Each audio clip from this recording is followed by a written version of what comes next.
So I did a pre-recorded demo. The use case we focused on here is site-to-site build it, right? So we already have an on-prem site that we have connected to the overlay, which we use for our lab we were talking about earlier, right? So this is deployed in VMware, right? So we have the appliance there, it's connected to the overlay, that's already pre-existing. What I'm going to show here is I'm going to show using Ansible, we're going to use the Meta Networks API, and we're going to stand up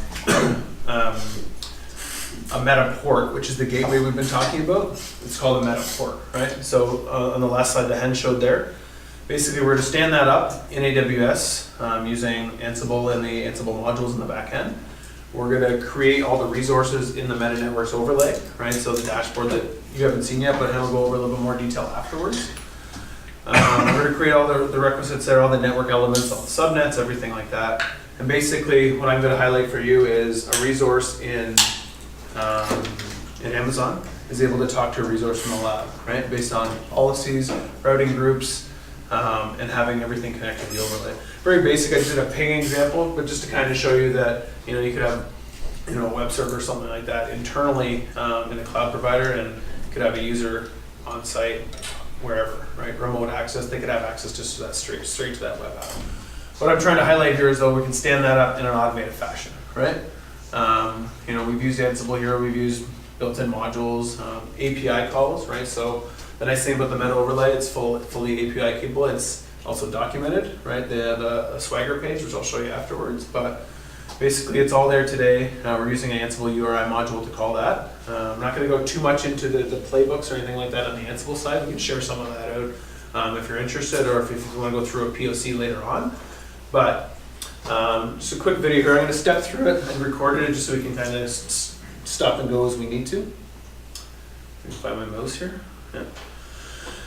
So this is what the dashboard looks like, right? I'm kind of drilled down here into some of the elements, but what I'm going to do right now is I'm going to show you kind of, there's no policies today, there's no meta ports today around what we're creating. These are the pre-existing stuff that we use today in our labs, right?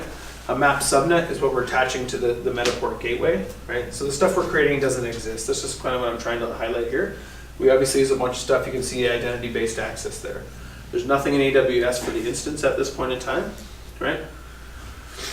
And the routing group, which controls kind of what can talk to what, right? There's only one element in it today. We don't have AWS in here, so, right?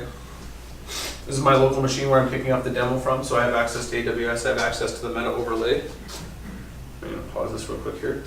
Right, so the first thing we're going to be doing with Ansible is we're getting a token, right? This is an expiring token. We got 5 minutes, right? It's pretty straightforward. We queried, we did a get on the API. We got our token back. We're going to store this token. We're going to use it for our subsequent stuff that we're going to add, network resources, do queries, that type of stuff against the overlay, right? So after 5 minutes, this token's gone. You need to get a new one, right?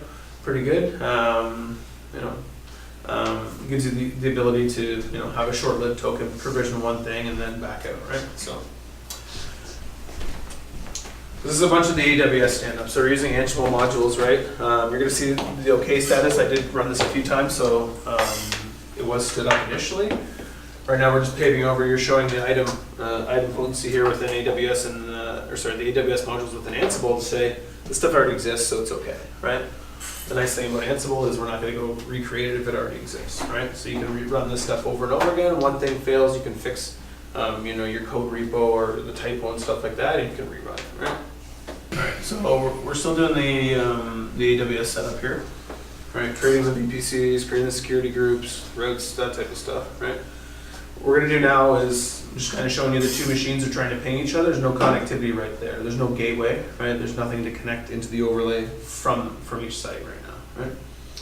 We do have the gateway in VMware, but it doesn't know how to get to the other site because it doesn't exist yet, right? We need to program that logic into the Meta overlay. So when the client in the 111.99 client in the on-prem data center, when it sends its traffic into the overlay knows where to send the traffic. Otherwise, it's going to drop it. It's just like any other network, right? So we're going to build in a subnet. We're going to attach it to the gateway that sits in AWS. So when it says the destination network is X, here's where I'm going to go. I'm going to go to this gateway. This gateway is going to go, how do I get to this device? Well, it's traditional networking, right?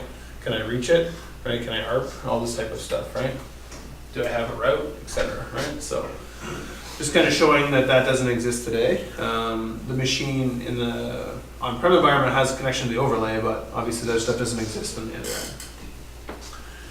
So we're standing up the host in AWS right now, right? So we're using the EC2 module. Right? I'm going to flip over to the AWS console. It doesn't exist today. We're just going to do a quick refresh to see it's being stood up, right? This is all API in the back end using API keys, etc., and through Ansible, right? So the nice thing here is we're standing up a quick Metaport. We're just using a T2 micro, right? So we're using a free machine to route traffic over an overlay, right? It's pretty, shows you the power that we can do in the software in the routing on this box here, right? Very small, very obviously. If you were to do a lot of bandwidth, have large scale networks and stuff like that, obviously you need to scale up, but to get this up and running and to have functionality, you don't need much. It's very lightweight, and the fact that it's virtualized, you can put it really anywhere. So this machine's still standing up. We're going to do some other configuration tasks here. Right, what I was talking about is we're going to add the elements now to the overlay. Right, we're going to wait for the host to make sure it's booted before we try to connect to it. Right, so I'm just going to flip back into the overlay now. You're going to be able to see. Right, we've created this AWS event Metaport now. Right, this is created via the API call. Right, with the token we had for 5 minutes. Right, so you can see now visually here we're interacting with the API, but now we're able to represent that in the GUI. Right, obviously we just talked about a map subnet. It's the network that's attached to that gateway or multiple networks. Right, and that's been created there now. Right, we can see I'm printing out some of the different network elements here. This is what we're using because we need to reference them later on. Right, so we're using these as variables. Right, we're talking directly to the Metaport now because we need to make changes. We need to do the installation. Basically, we're copying a package. All the certs and everything are in there based on the fact that we just onboarded that Metaport. Right, we get the cert package, the installer package. It gets pulled down. We're dumping that over to the Metaport, and now we're going to execute it. Right, and that's going to allow it to bring up an IPsec tunnel into the overlay, etc. Right. So right now we're just installing the script. It uses Ansible to install, right? Kind of self-contained, very easy, very quick, very small. As you can see, we're going to bring up a Metaport here in less than 5 minutes, right?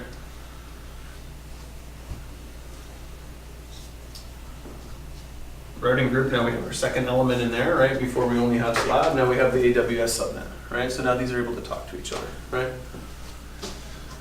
Sources here. We were talking about identity-based access earlier. This is a group of users, right? So they may have 10 devices tied to each user, but at the end of the day, this group of users can talk to these entities, right? So they can talk to anything in AWS, anything in the lab. Obviously we could get a little more granular and talk about they can only go to an app, they can only do this, but this is basically to define the routing, not the policies. Right, so our playbook's completed here. Right now we're just going to kind of go over and show, we got our instance online. Flip back to the Meta dashboard here. Maybe, where are we here? Sorry, I didn't edit it totally.